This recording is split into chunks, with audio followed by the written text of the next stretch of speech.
The Middle East is dominating this week's headlines. On Consider This, we dive into what's at stake in a war between Israel and Iran. Plus, we take a look back at the Iraq War and lessons from 2003.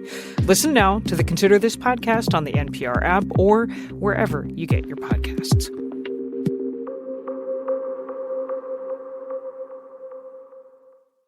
Hey, before we get to this week's show, we're working on something new for NPR Plus supporters.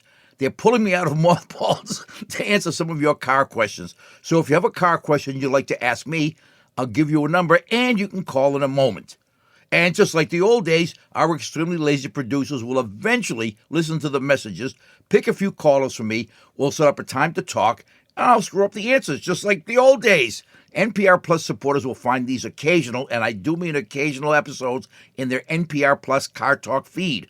So if you have a car question, here's the number. It's 888-522-5478. That's 888-522-5478. Now here's the show.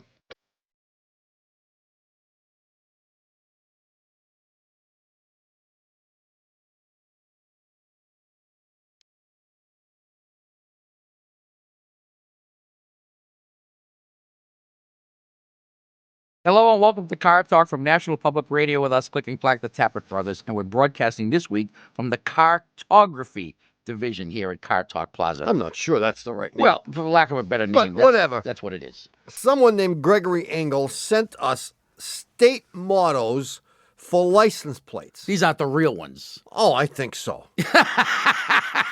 I'll just read you the few that I thought were especially interesting. Alabama. Literacy ain't everything. Illinois. Gateway to Iowa. That's exciting. Montana, my buddies. Land of the big sky and very little else. Here's Doug's favorite. North Carolina. 5 million people. 15 last names. And my personal favorite, New Jersey. On the license plate it says, "You have the right to remain silent. You have the right to an attorney." Well, I mean, it's not nice, of course, to make fun of people. But it's just an entire state. No, but it's just all in fun. What was Utah's? I mean, if you're going to make fun of it, you might as well just nail everybody. Utah, our Jesus is better than your Jesus. Hey, this is according to Gregory Engel, not me. Right, we didn't author these. We're just reading them. And Colorado was too wimpy to cross the mountain, so we stopped here. I like that one. But, I mean, you have to make fun of people, right? I mean, there's no humor if you don't make fun of people. That's right. That's what it's all about. And it's always best if you make fun of people that can't make fun back. Yeah, especially if they're far away. If you want to call us about your car or your state motto, our number is 1-888-CAR-TALK. That's 888-227-8255. Hello, you're on Car Talk. Hi, guys. This is Bob from New York. How are you? Hey, How Bob. are you? We're just fine, Right thanks. from NYC itself? I'm actually calling from NYC today. I'm out on Long Island where I live. Long Island. Yeah. So what's up, Bob? Well, I've got a 1992 Honda Civic LX. It's the best car I've ever owned until we hit a puddle the other day. Oh. And this was about 2 weeks ago, and we hit a puddle, and the car began to buck a little bit, and we brought it home. And when we started it up the next day, everything was fine. Drove it around 15, 20 minutes. It started to buck at the low end, kind of stumbled a little bit when we were leaving a traffic light. Uh-huh. Every time we started up in the morning, first thing when the engine is cold, everything is fine. Let it warm up about 10 or 15 minutes, and whenever the RPMs are between, say, 1,000 and 2,000, there's just no power, like it's not running on all cylinders. Above that, everything is fantastic and wonderful. We brought it into the service station around the corner. Okay. Besides the hand waving that he did, it was basically, we got to replace everything. It's a major tune-up. We got to replace the whole wiring harness and this and that. And I figured I'd give you guys a call with a little bit of help, please. Okay. This puddle that you hit. Yeah. How big was it? Oh, it wasn't more than 6 or 7 inches deep. But the you, water you just hit it like head on. No, not very, very slowly. I would say maybe 10 miles an hour, 5 miles an hour. But the puddle spanned the width of the car. Absolutely. And went up to about, I would say, just midpoint of the wheel cover. Oh, that's deep. That's pretty deep. Yeah, that's a foot deep. Oh, okay. Well, Yeah. Yeah. Now, is what it did right after you hit the puddle exactly the same thing that it's doing now? Or has the symptom changed slightly? I would say that the symptom has changed ever so slightly. All right. Well, I'll have to give you the answer. Every week, I'm sure a few people have noticed this. I give my brother an opportunity to stumble upon the answer. Sure. And we ask a few questions and, what color the car is, and I ask you to repeat information that we already know, and with the hope that he'll, by accident. And you have to admit that occasionally, I do. Occasionally you do. It's like a monkey at the keyboard. At the keyboard. Sooner or later. Sooner or later, you'll hear Rachmaninoff. However, he didn't come up with it. I think the water affected your secondary ignition. I think what's happened is water probably... I don't agree. Well, Go ahead.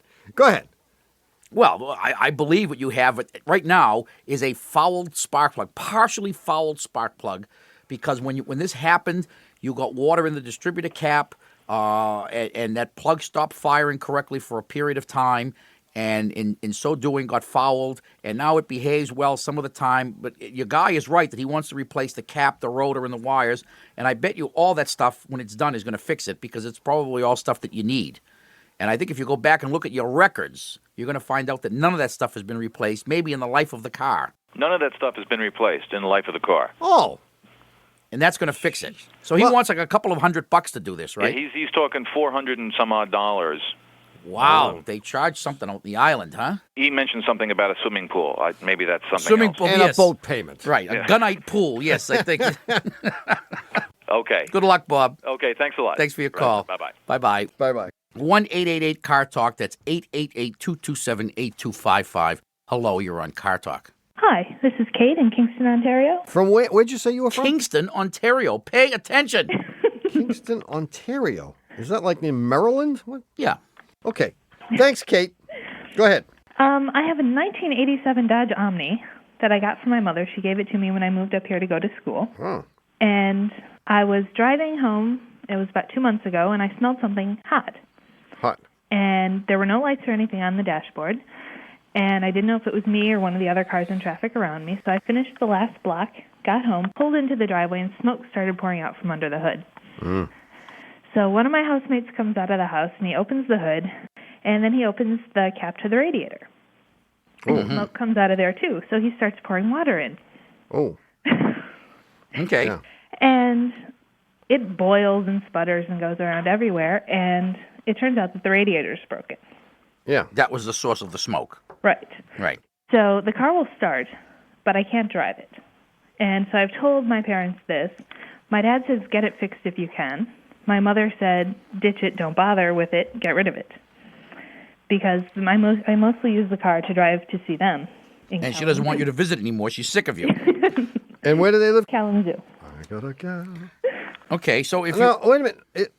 It starts now, but it won't go? What do you mean it won't go? Well, my room, we put more water in it to see where it was leaking from. It's leaking from like 2 places. Ah. So yeah. I can start it and let it sit in the driveway, but I can't really take it anywhere. Oh, but it will go if you want it to go. Yes. And it's leaking from 2 places in the radiator. Yes. Well, gee, I mean, Well, would you have been content to drive this car had this not happened? Yes.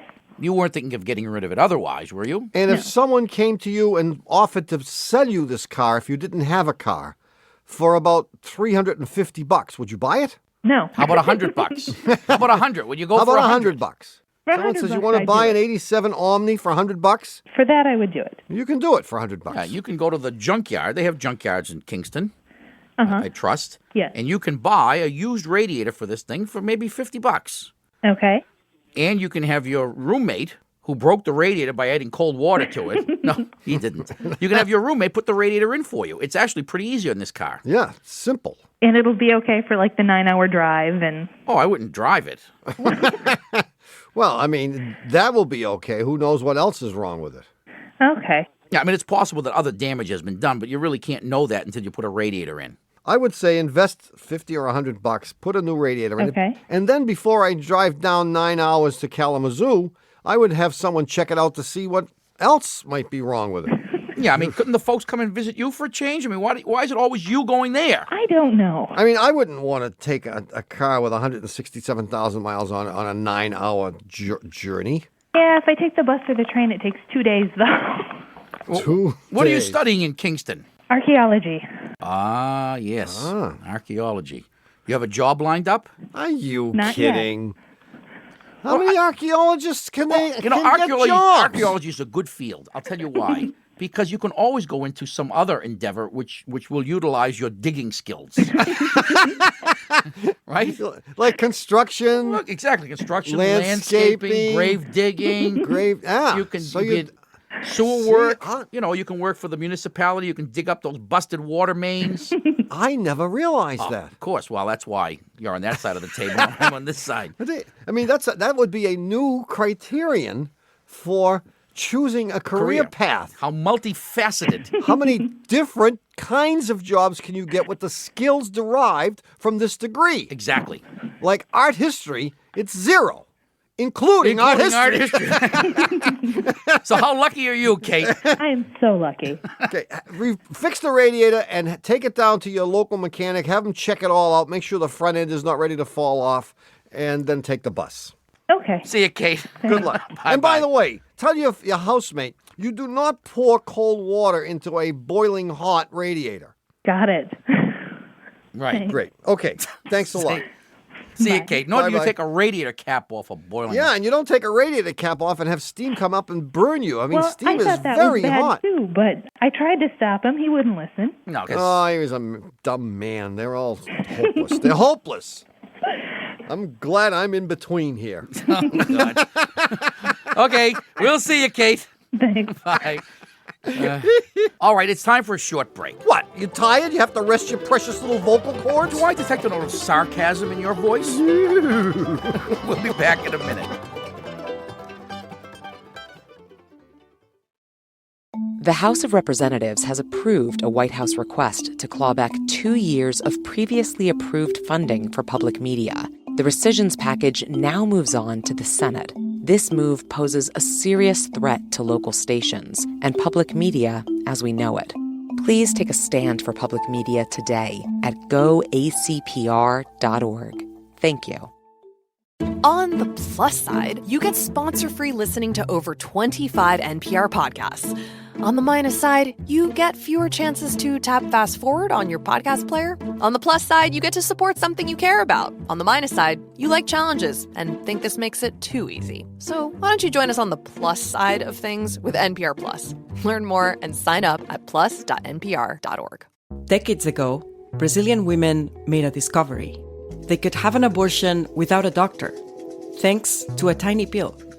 That pill spawned a global movement, helping millions of women have safe abortions regardless of the law. Hear that story on The Network from NPR's Embedded and Futuro Media, wherever you get your podcasts. You know those things you shout at the radio or maybe even at this very NPR podcast? On NPR's Wait, Wait, Don't Tell Me, we actually say those things on the radio and on the podcast. We're rude across all media. We think the news can take it. Listen to NPR's Wait, Wait, Don't Tell Me wherever you get your podcasts. Hi, we're back. You're listening to Car Talk on National Public Radio with us, Click and Clack, the Tappet Brothers.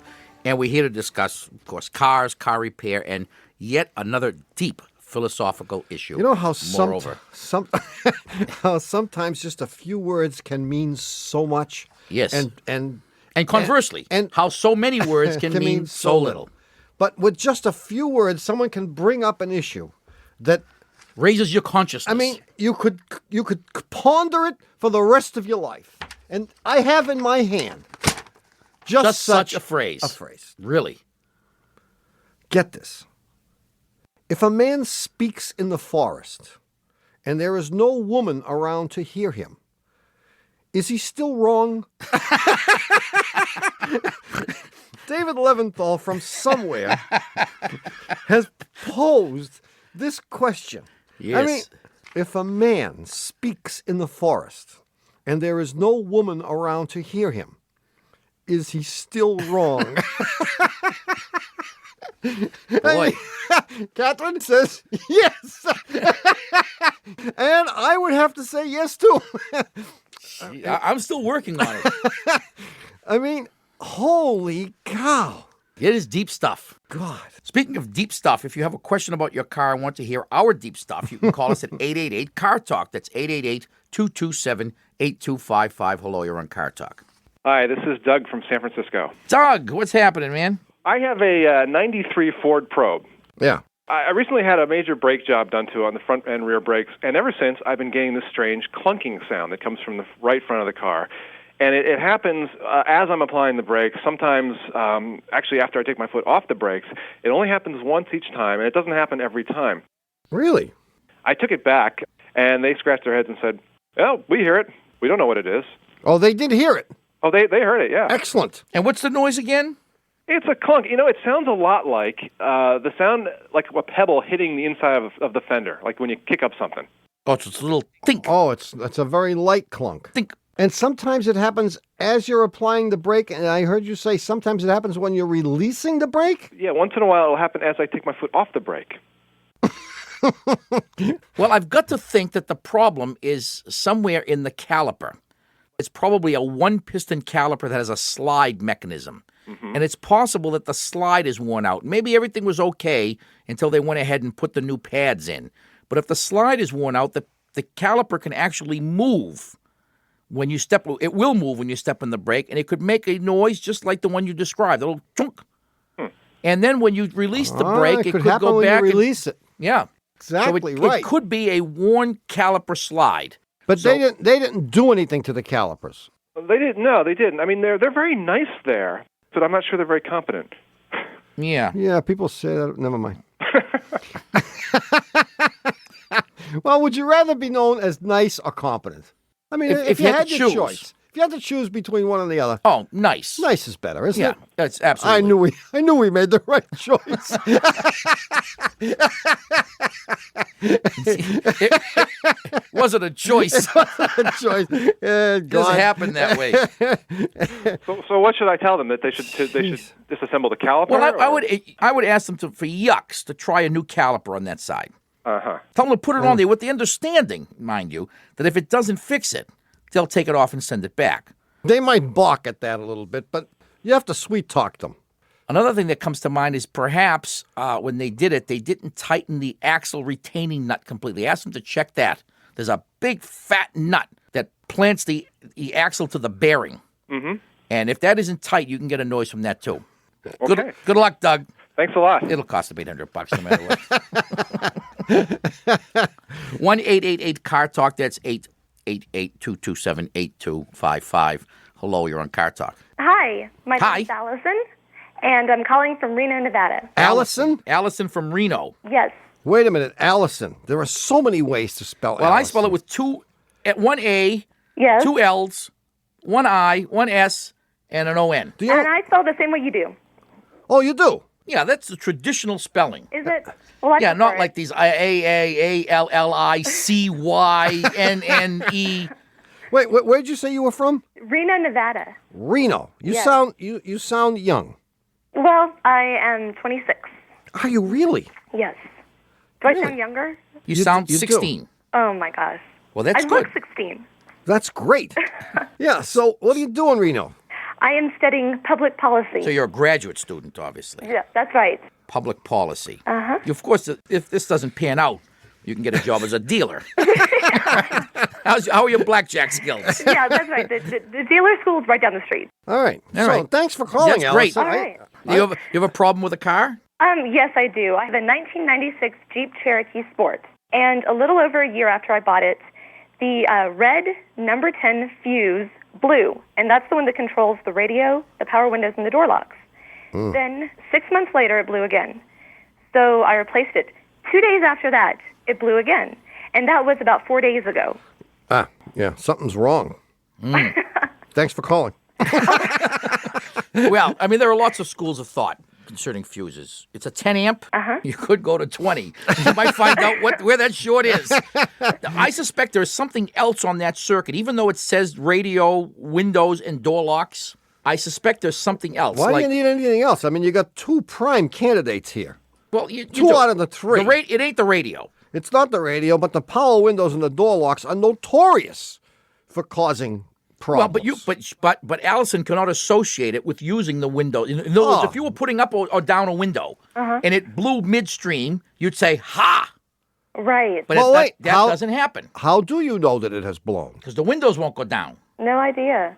Well, when does it go? When does it blow? I don't realize it until I turn the car on, and the radio doesn't work, and the door locks don't work. Right. And I have one of those automatic door unlockers on my keychain. And that's the last thing you used, isn't it? Yeah. And the first thing I use before I get in the car. And the first thing you use to get in the car. So you can get into the car. So we know that the moment before you start the car, the thing is working, and the only other thing you've used is the door locks. Right. That's it. No, the door locks worked. Otherwise, she wouldn't have been able to get into the car. She opens the thing. And in the process of working, they blew the fuse. That's the last time they worked. I don't think so. You press I understand you press the what you're little button, the door opens, you get in the car, and the things don't work anymore. Right. Is that true, Allison? Yes.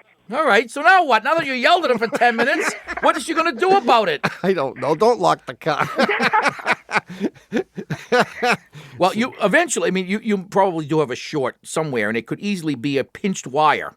You know, the wires that come into the door come in where the pillar is, where the hinges for the door are attached. Right. And those wires get flexed. Usually a car has to be much older before it has this affliction. Because in order to have those wires break and short out, you must open the door a couple of million times. There is nothing wrong with the Chrysler car. Yeah, I mean, you're going to have to take it to whoever you take it to and tell him or her that you're pretty sure there's a short somewhere in the door locks. Okay. In the meantime, stock up on those red number 10s. I will. See you, Allison. All right. Thanks a lot. Good luck in your degree pursuits. Oh, well, thank you very much. I appreciate it. See you later. All right. Bye. Bye-bye. Bye. It's time for a break, but when we come back, I want to talk about a new university entrance exam that I think everyone will be eager to adopt. You're going to get a suit again, aren't you? I might.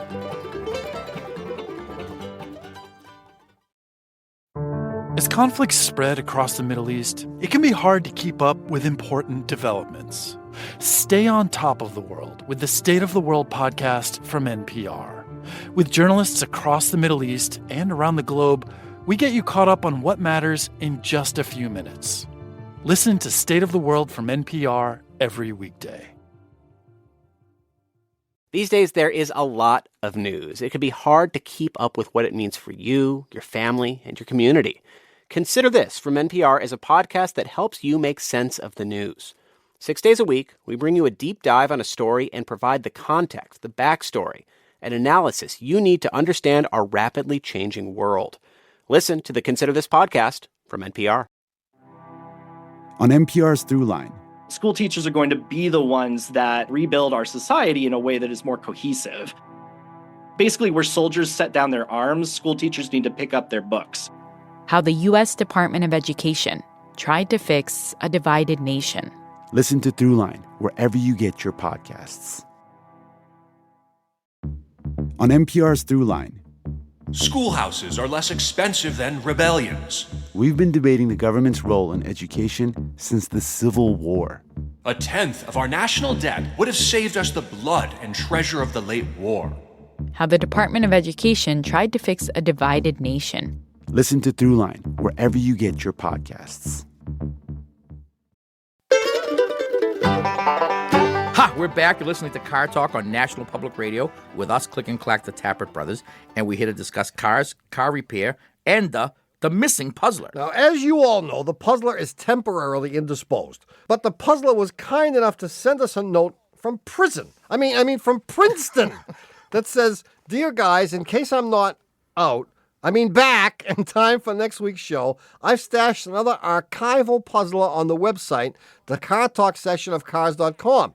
So if anybody's dying for a puzzler this week, Just send them to the website. Nice little So note. there you go. If you find yourself in urgent need of a puzzler or a haircut, there's one waiting for you at the Car Talk section of cars.com. Well, speaking of being in Princeton, didn't you promise to tell us about some university entrance exam? Well, this may not be new. This has probably been in use for many years. We just didn't know about it. This is the university entrance exam football player version. And here are some of the questions. You see if you can get these right. Write a dissertation on the ancient Babylonian Empire with particular reference to architecture, literature, law, and social conditions, or give the first name of Pierre Trudeau. Question 12. I'm skipping around here just to cross you up. Can you explain Einstein's theory of relativity? Yes, no.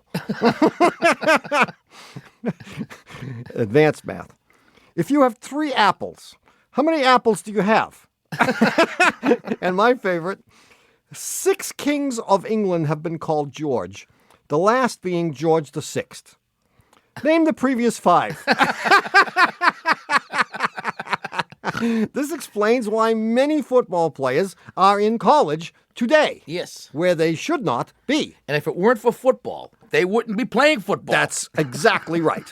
All right, if you have a question about your car or anything else, our number is 888-CAR-TALK. That's 888-227-8255. Hello, you're on Car Talk. This is Stu from Altamont, New York. S-T-E-W? S-T-E-W. It is. It is. Where are you from? Altamont. Altamont, New York. What was Home that? of the Altamont Fair. Up in the mountains, I would suspect. That's right by at the edge of the Helderbergs. The who?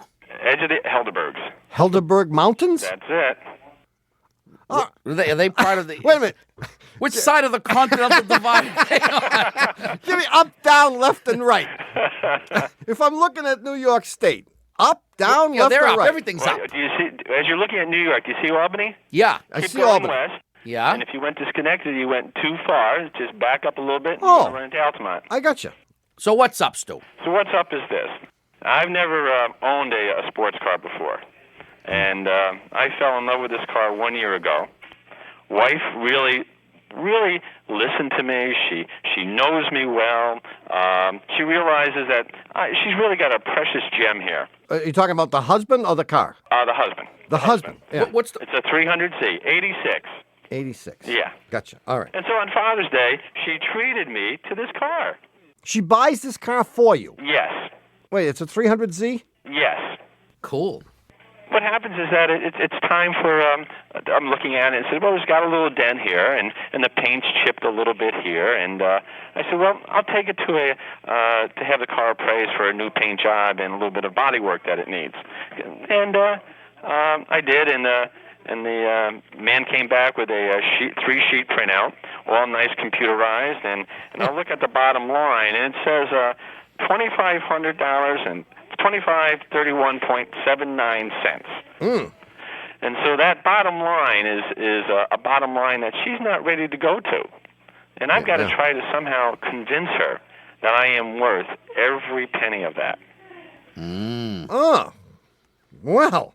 How much did the car cost originally? Originally, $1,200. $1,200. Yeah, it was a real good buy. So you want to spend $2,500 to fix up this thing? You got it. Just the body. The body and the paint job. And Yeah. the man said when it's done, it's going to look like it's factory product coming right off the assembly line. Yeah. Won't that be a great day, huh? Now, do you think $2,500 is out of line, first of all? Well, what's wrong with going to Mako or Earl Scheib and getting the same job done for $399.95? I talked to the guy about that, and he says what happens is that you get a paint job like that, and you really damage the look of the whole car, the whole paint of the car, and that don't do it. You're better off not getting it painted. Then don't get it painted. $2,500 is too much money. Oh, you didn't want to hear that, did you? Wait a minute. Well, I mean, you're asking the wrong guy. Well, it's hard to justify. It's hard to justify if you can go to Mako and for $400 get a paint job that looks pretty damn good. And by the way, I wouldn't bang on any of the dents. paint right over them. Oh, really? Thick paint? Sure. I mean, you'll hardly notice them. You'll be so wowed by the brilliance of the paint job. You won't notice a few little dents here and there. Yeah. So just have them paint the thing. And don't forget, you can get you can get 6 of these paint jobs. Six and a half paint jobs. For $2,500. For $2,500. Until I get the one I like. Till you get the one you like. You keep bringing it back. There you go. Now, if the car looks too good, you're going to give it more importance than it deserves. No, you. Yeah. Yeah, you are. You are. Yeah, what's going to happen is you're going to every time a dog jumps up on the side of the window to say hello to you, you're going to push him away because he's going to scratch the paint. You're not going to have any fun in something that's pristine. That's my opinion. Yeah, you need a couple of those runs on the side that look like a butterscotch sundae. Mako will do that for you. No, Mako does a very good job. You will be more than pleased, and you'll be able to spend the money on the brakes and ball joints and all the stuff that the car really needs. Okay, and I guess with Mother's Day, I could use the difference and do a real nice thing for my wife. Now you're talking. There Now you you're go. talking, Stu. Good There you luck, go. man. Okay. See ya. See you later. Bye-bye. He didn't want that answer. 1-888-CAR-TALK. That's 1-888-227-8255. Hello, you're on Car Talk. Hi, this is Alita from Quechee, Vermont. Alita? Alita. How do you, Alida? Yep, that's it. From where? Quechee, Vermont. So what's on your mind, Alita? My boyfriend and I have an 89 Nissan Pathfinder, Uh-huh. and we have a problem with it. There's fuel dumping down into the motor oil, and the wrong catalytic has been on it for about a year now, and it's gone through about 5 mufflers. But the truck's not burning any oil, but it is running rich. I bet it is. Yeah, so we've had just a ton of problems with it. So a few months ago, we were just sick of this truck, sick of these problems, and we decided we were going to blow the motor. So just to see what it was like. Yeah, exactly. Just to see, just to do it and be done See, with that's it. what happens when you live in a place like Quechee, Vermont. I mean, you could have decided to go to a play, but there are no plays in Quechee, Right, Vermont. exactly. So, You have to make gotta your have own something fun. to do You for have to fun. make your own fun. What are we going to do? Well, Let's blow the motor, Mort. Wait a minute, Alita. You can't be from Vermont if you want it. You must really be from New Hampshire if you decided to do this. No. How about your boyfriend? He's from Vermont, too. Oh, But I what can't he believe did, it. Okay, go ahead. Okay, he put a block of wood on the gas pedal, and the motor didn't blow. So your plan was that you would put a brick on the gas pedal and just let it run until it destroyed itself. Well, first we tried to do it by, being really rough with it, four-wheeling. Slapping it around and stuff? Yeah. Yeah. Oh, yeah. And then you decided to put a bullet behind number 3 piston. But anyway, none of that worked. No. So then after this happened, we had the fuel in the motor oil, and we brought it to the mechanic. He said that he didn't think the fuel was because we had tried to blow the motor. No. He thought that it was some other problem. And now he's told us that it's the fuel injectors that need to be replaced because he's saying there's too much fuel going by them and it's getting onto the pistons and then leaking into the motor oil. Well, I don't think so. You don't think so? No. I mean, it's unlikely that all 6 injectors are bad. Well, that's what they're telling us. Nah, it's bogus. Well, wait a minute. What do you care what's wrong with it? Well, You're trying to kill it. No. See, now we like the truck because the motor didn't go. So we're like, well, we've got to fix this. We've got to use this. Right. I mean, we don't really care what's wrong with it either. Obviously, if you have no respect for this Pathfinder, why should we? No, she has new respect for it. New respect. The fact that they tried to kill it. You couldn't kill it. You couldn't kill Yeah, it. And exactly. and So it came now back and we're said, like- I'm hanging in there. That wouldn't die. Now we think this is great. Now we want this thing. I think instead of having 6 bad injectors, it's more likely you have a bad fuel pressure regulator. Okay. Yeah, and the fuel pressure regulator will allow gasoline to get dumped into actually the intake manifold because there's a vacuum hose that connects the regulator to the manifold so that when the thing fails, the thing must run lousy too, right? Yeah. Yeah, I think you have a pinhole in the diaphragm of the fuel pressure regulator. Okay. And the way you're going to find that out is you pull the vacuum hose off and you're going to find that there's gasoline there and there shouldn't be. Okay. So ask the guy to check that before he goes throwing. Those injectors are going to be $150 bucks a piece. That's going to run into money. You don't want to go replacing injectors if you don't have to. Yeah, exactly. And I don't know what to tell you, Alita. I mean, this is what you do for fun in Vermont. Hey, four-wheeling is awesome. No, we didn't mean the 4-wheeling. The brick on the accelerator. Blowing the motor. Well, no, that was, That was just a one-time thing. Yeah, I mean, you guys need to do throw a pot or something. Do Yeah. try a kiln. Yeah, get cable TV. I mean, there are lots of things you can do. Read a book. Nah, Yeah, forget I it. guess. You're having fun. And go for it. Good for Okay.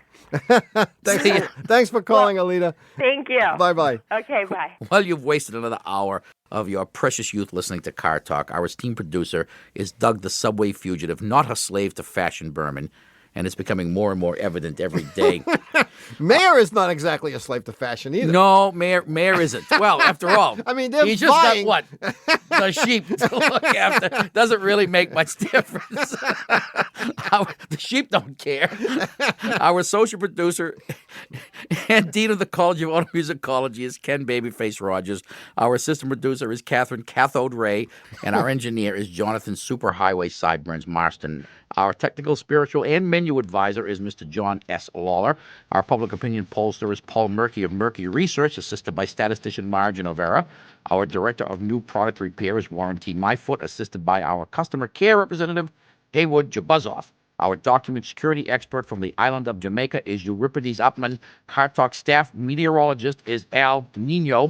The former president of our auto parts division is George Bushing.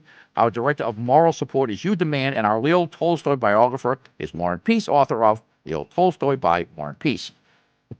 Our chief counsel from the law firm of Dewey, Cheatham & Howe is Louis Dewey, known among cognoscenti in Harvard Square as Huey Louie Dewey. Thanks so much for listening. We're Click and Clack the Tappet Brothers, and don't drive like my brother. Don't drive like my brother either. We'll be back next week. Bye-bye.